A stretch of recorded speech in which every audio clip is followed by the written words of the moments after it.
welcome to Naptime Nutrition. I'm Yaffi Lvova, registered dietitian, nutritionist, and owner of Baby Bloom Nutrition and Toddler Test Kitchen. And I am very happy today to be back and to be joined by Tzivie Pill, MSW. And Tzivie and I met in a professional group a number of years ago, and I've been wanting to have her on for a while, and we're finally making this happen. Thank you so much for being here, Tzivie. Yes, of course. Thank COVID for getting us together finally. Well, we need to look for the silver linings. True.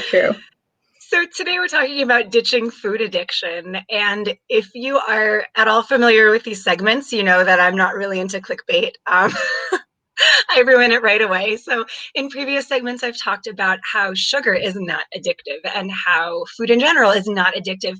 But today we're going to take a slightly different angle on it. And we're going to talk about why it's problematic to classify food as an addiction. What's the difference? It's just words, right? There is more to it. So first, let's backtrack a little bit and talk about, is food addictive? Okay, I already said it's not. How do we know it's not? How do we know it isn't the same as cocaine or cigarettes? Okay, so first of all, from like a mental standpoint, like we have like natural processes in our body, right? So just like we go to the bathroom, if someone said to you like, I want you to hold your bladder for like an hour, how would you feel? Probably after that hour, you'd be like a little uncomfortable. 2 hours, you'd be like, oh, 3 hours, you'd be like, I'm going to explode. It's a natural process. But for some reason, when it comes to food, we've decided we can manipulate that process. I'm not really sure why. It's just a natural process, just like we breathe air, we use our bladder, we get hungry. And by manipulating it, we've created a dynamic where we're constantly like craving and trying to get to have more food in our body because we don't give it enough food. So it's kind of like a pendulum. If you hold the pendulum up from restriction and you drop it, it's going to swing really far back. Sorry, the camera like doesn't mirror me. It's going to swing really far back to the binging side. And so what we sort of have is like a restrictive binge cycle. And then, you kind of go through like you restrict, then you binge really hard, and then you feel really shameful and like disgusting and gross in your body. And so then you're like, oh my God, I have to restrict again. And so you go back to restriction, which takes you back to binging. And you never really kind of meet in the middle because you're constantly catching this like deficit. So it's similar to like the bathroom scenario where if you're constantly telling yourself, I can't go to the bathroom for 24 hours, you're going to like burst at 24 hours. And so I think that we kind of think like, oh my God, I'm so addicted to food. Every time I try to stop eating, I'm like going crazy. I can't trust myself. And so part of it is like, hey, let's take a step back and see like, what's the story around it? Like, why are you going through these cycles? And like, how can we pull you out of it? Right. And so if someone isn't experiencing the drastic pendulum of binging and then making up for it later, we can still experience that in much smaller ways. It's just for the example, we have to use the most dramatic. Totally. So a lot of people do have exactly what you described. And then a lot of other people who feel like they're addicted to food feel like a lighter version of that they have these labels on food, that food is, a certain food is bad, so I shouldn't eat it. So you tell yourself you shouldn't eat it, which makes it more appealing. And there is research behind how that lights up different segments of your brain when you feel restricted versus when you don't feel restricted. So if you're talking about potato chips, for example, just bringing that up because I think I want some. So if you tell yourself, this is bad, I shouldn't be eating this, I'm sneaking this, I'll do better tomorrow, then your brain's going to light up in more places. You're going to perceive more enjoyment from that because of that forbidden fruit factor. Whereas if you just saw potato chips as what they are, you'd be able to just enjoy them for how they actually taste. You will be able to recognize when you're satisfied, and then you stop. If you see it as bad, you're less likely to be able to stop when you're satisfied. You're more likely to eat to an overfull place. Yeah, I agree. And even that pendulum example works on smaller amounts. It's like, okay, I restrict a little bit So now I'm binging a little bit, or I'm just overeating. It can go as small or as big as you want. So that was a really good point. And then about the brain thing, I mean, if you read the studies like really carefully, I've done like extensive research on like the food addiction studies. In all the studies, they're using rats to determine like how they want pleasure. And so like if the rat gets the food, they're like really excited and they want more and more and more. Well, what they don't tell you, or what's not really talked about, is the rats are actually restricted of food beforehand. So if you're giving a rat food that's been starving, of course it's going to eat like crazy till it has a stomach ache. I mean, I don't know if it has a stomach ache, but like they could tell from the brain that the rat is like really excited to have food, and it's like a different receptors light up. So yeah, it's kind of funny because we only see in like the regular media, diet culture kind of shows like little parts of the story, but it's not fully showing the full picture. Right, like that famous rat study that proved, in quotes, that sugar was more addictive than cocaine.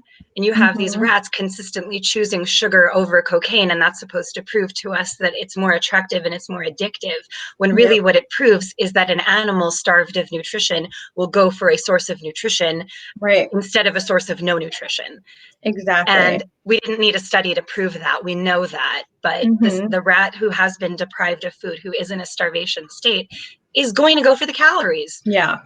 I mean, we know this from like 1945, like from the Minnesota starvation study, which is my favorite one to use because it's so wild. I'm sure you're familiar with it, Yaffi, but I'll kind of summarize it for everybody else.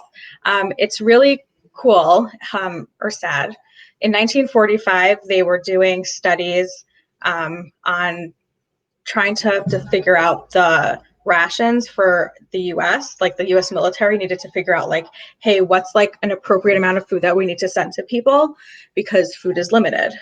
So they offered to like they offered the option for people to opt out of having to go into the draft and do this, participate in this study instead.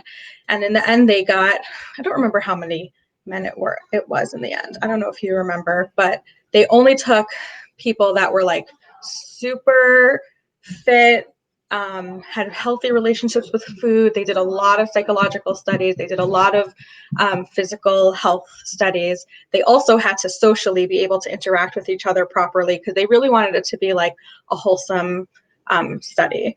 And the first phase, they told them, you guys can have, I think it was like 3,500 calories or something like that, like 3,800, like a pretty nice amount of food. And they told them like, you can have all this food that you want and just be. So they had like jobs, they went to work, they ate their food, they worked out at the end of the day, they had a great time together.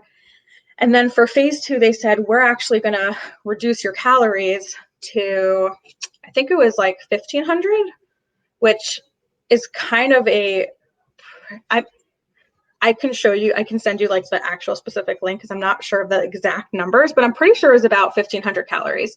And they told them after, they told them like, this is what you're going to get now, which when Yaffi, you're like the food person, like 1,500 calories is not a lot in my brain, but I think in the diet culture, it's like a pretty standard calorie number that people try to aim for. People request 1,500 calorie diets all the time.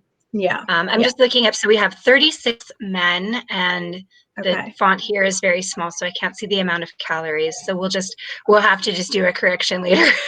Yeah, I can look it up after too. These pictures are awful. They're awful. Yeah. So when they got into that phase of semi-starvation, they didn't starve them. It was semi-starvation, which was 1,500 calories. So if you're one of those people that are like eating 1,500 calories right now, that's semi-starvation in 1945. And so they gave them that, and they saw such crazy behaviors coming out, or wild behaviors. People were like doing souping, where like they took water to put into their food to like make it bigger, and then they would eat it slower, and then they would put more water in to like expand how much food they were getting. They let people have gum And at a certain point, they were going through like packs and packs and packs of the gum in a day. They had to take the gum away or like restrict the gum a little bit. There were so many like, rituals around food, like what people were like, how slow they were eating or how fast someone was eating. Kind of the like things we see when people call it food addiction were kind of coming out in this second phase. And then the third phase, they went back to like 3,400 calories. And what they found was they were not satisfied at 3,400 calories anymore. They were eating that amount of calories before, they were fine. And now in this third phase, they were like, give me the food. And they were like, and they still had all the behaviors. They had, they were still souping. They were still like hoarding, or you can read the study for like all the specific behaviors. And then in the fourth phase, they told them, okay, unlimited, like you don't have to cap your calories. You can have whatever you want. And these guys went really wild with their food behaviors and habits. And a couple of them ate up to like 8,000 calories in a day, 8,000 when they were satisfied with 34 just a few months before. And they ended up needing their stomach pumped. So I really like that study because it shows how like human beings, when put into this like experiment, which honestly today this wouldn't even pass like all the approvals, like that's why we hold on to this study from 1945, because it really is unique and rare. It wasn't set out to show us how dieting works, but it did give that to us at the end. So I know that took a little of time to explain it, but I think it's just like a really helpful way to understand it. It's valuable because it shows that this is not evidence of an addiction. With an Mm-hmm. addiction, you need more and more to feel satisfied. And in that case, that did meet that criteria, but it's a reflection of a basic biological response Yeah. that is a response that is meant to help our survival. It's not meant to meet our fix. It's meant so that we can survive a difficult time. And so Right.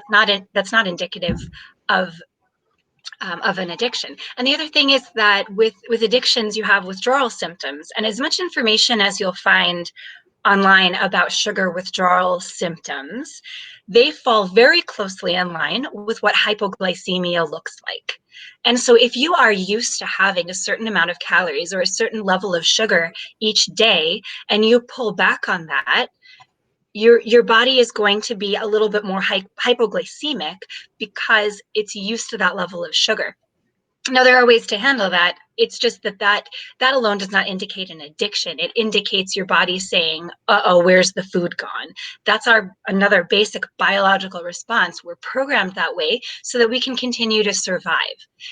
Food, in some way, is automatically addictive in that if you don't have it, you will die. Right. And so that's a lot of how people perceive it. But the thing is that yes, and if you don't have water, you will die. And like you mentioned with the bladder issues, if you held it long enough, you would die from that too.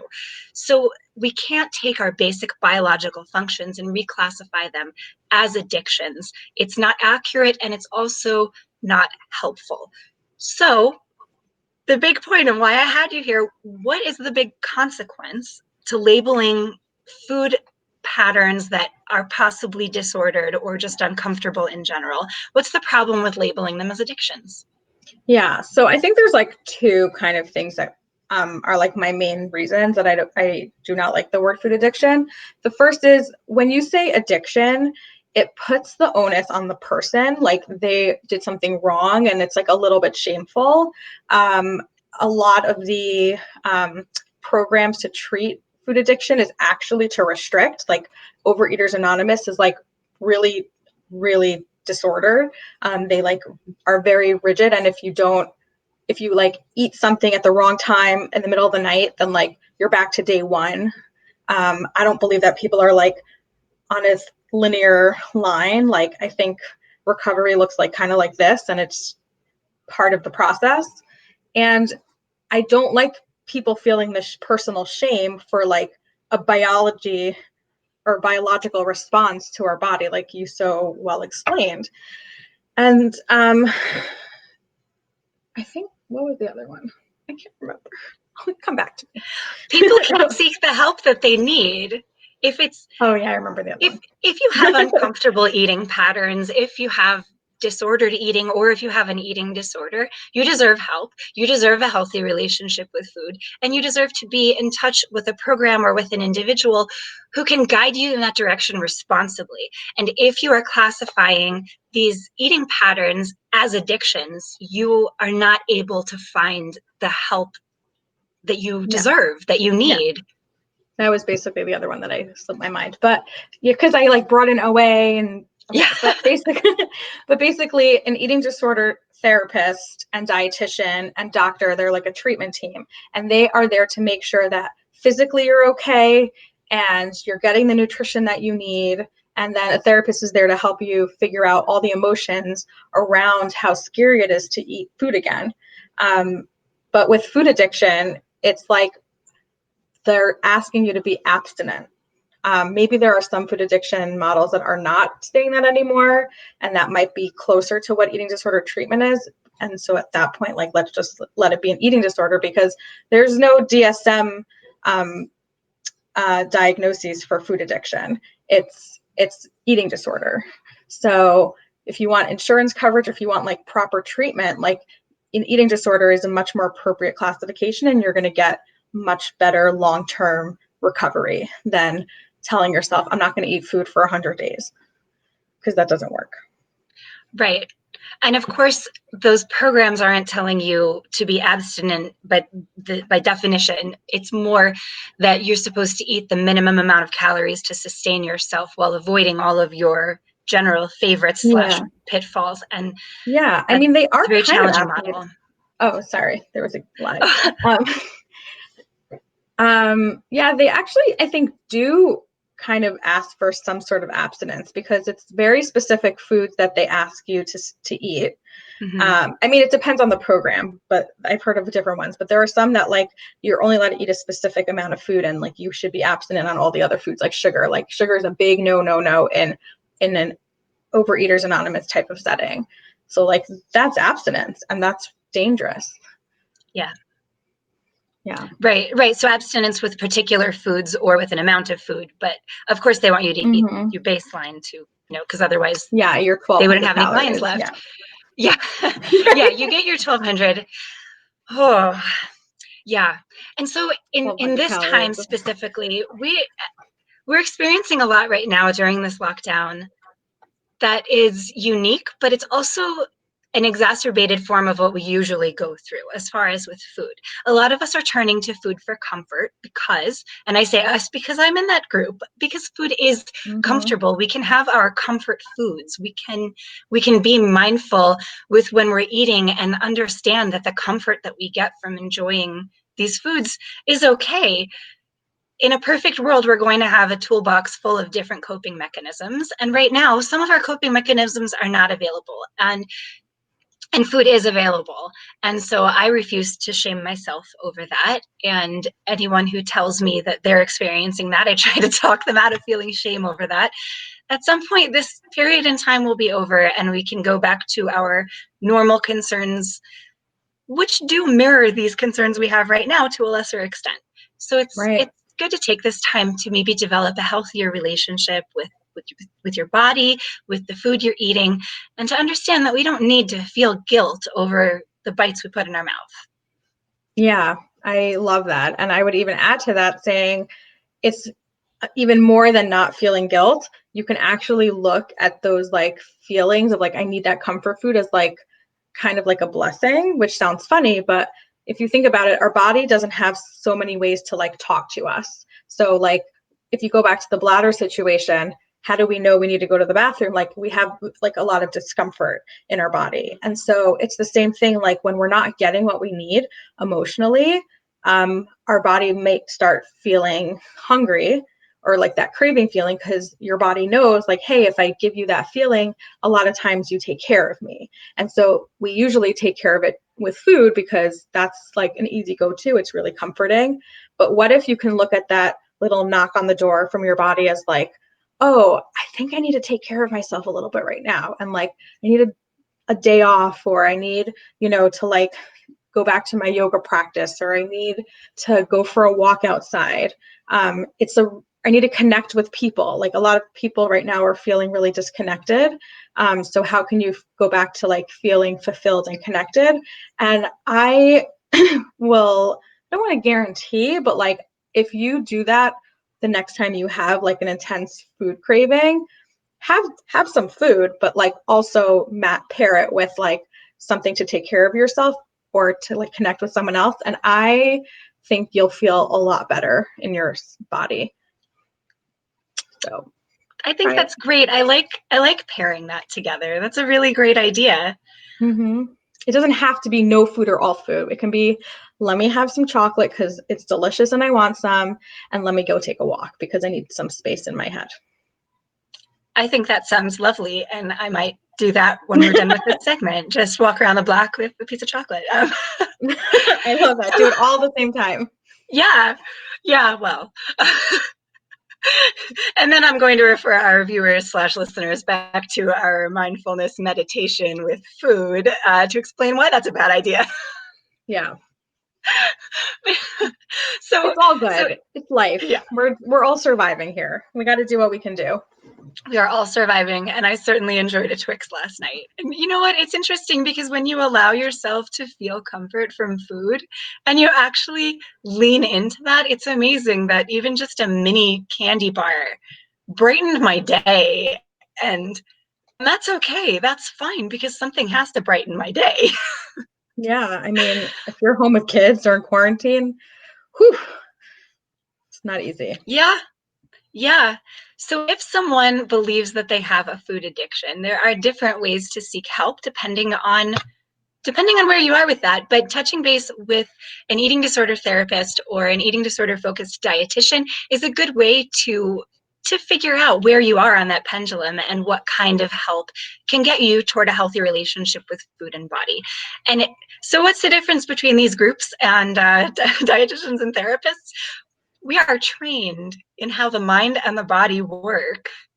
And these groups, they may have a therapist involved somewhere or a dietitian involved somewhere, but it's not at the level where that person is going to be connecting with you directly, which means that the help that they offer is going to be much more broad and hence less accurate for each individual. So if you want something that's going to be effective for you, touch base individually with a therapist or a dietitian, ideally from the non-diet/anti-diet perspective. Yeah, that's like very important because I'm an eating disorder therapist, and I have gotten clients that went to like a different therapist that like someone recommended, great therapist, but they really just didn't understand eating disorders. There are actually a lot of therapists that say like, I treat this and this and this, but I don't do eating disorders. Like in the therapy world, it's kind of like either or. Some people do it and it's great, but they come to me and they're like, well, I went to see a therapist and I told them of my issues and they tried giving me like diet kind of advice, which only made things worse. So I would definitely recommend seeing an eating disorder therapist, and they will put, sorry, give me a second. They'll put you in touch with a non-diet dietitian so that you'll have support in both ways. It's important to have both. It is important to have I both, don't have especially. COVID. Yeah. Good thing. It's like a tickle in my throat. Yeah, no, I've had a tickle in my throat for the past month, but it never ceases to be embarrassing when I clear my throat. So embarrassing. Yeah.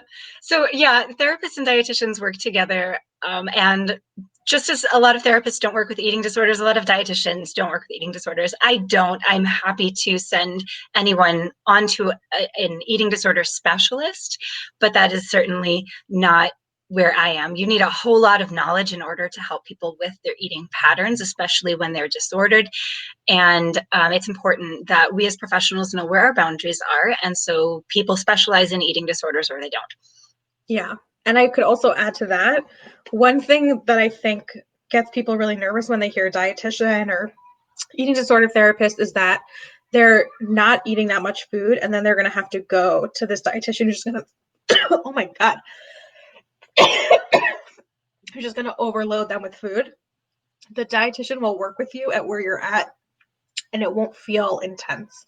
Like the point is not to like make you feel like you're on this new crazy life. It's going to be slow. It's going to work with you. It's going to be the process that you need to be. It's specialized for you. I'm sorry, Yaffi. It's okay. So for those who are not experiencing eating disorders and just feel like they're addicted to their daily evening ice cream, then try just a small shift. Try viewing that as a choice. An addiction is something that's out of your control. You're going for that ice cream, that's your choice. Own it. Be mindful with it. Enjoy it. Think about how you feel after you eat it. It's okay to enjoy it. And if you just simply take off the addiction label, that might help you get to a healthier place. Yeah. Instead of, if you feel like you're, addicted to food, but not like crazy addicted to food, you can just start calling it like disordered eating. Or like, I have a struggle with my relationship to food. Like you can call it different things. It might feel a little less shameful, like Yaffi said. Yeah. And that Semantics shame is matter. really, yes, semantics matter. That's what drives the cycle, is the semantics. Is it when we 100%. label ourselves negatively, or we label our food choices negatively, or even our parenting choices negatively, it doesn't help us to move forward in a more positive way. And that's what we want for ourselves. That's what we want for you, to feel confident in your food choices and to know that what you're doing is going to be okay. And that if you do need help in getting to a healthier place, the help is available. And if this is something that is just semantics in your life, that can also be helped. Yeah, totally. There's so many resources out there. You can reach out, even if you want to reach out to me just to have like a book to recommend to help get started with the process. Like there's so much out there. You don't have to jump into therapy if like that seems too much and scary for you. Yes, that's a good call. Yeah. Okay. So Tzivie, where can people find you if they need those kind of recommendations? Sure. My email is Tzivie, Tzivie, at jlewistherapy.com. And sorry, my throat. You can also go to jlewistherapy.com, the website, and there's a whole list of like the different therapists that work. We work as a team, and a bunch of us are eating disorders therapists. Okay. Thanks. And thank you so much for joining me. This is long Thank overdue. you. Yeah, thank you so much. Sorry for my coughing fits, but it's life. It's so appropriate. I know, right? Oh gosh, Well, this year. thank you for joining us. I would love your comments and suggestions if you have any topic ideas. And usually this is when I say I do nap time nutrition every Tuesday. This is the first one in 2 months-ish. I do them when I can, but if you have a topic that's interesting, I would love to get to work on that. So send it to me, Yaffi at babyboomnutrition.com, or comment under this video. Thank you so much, and we'll see you next time. Thank you, Yaffi. This was great. Thank Bye. you, Tzivie.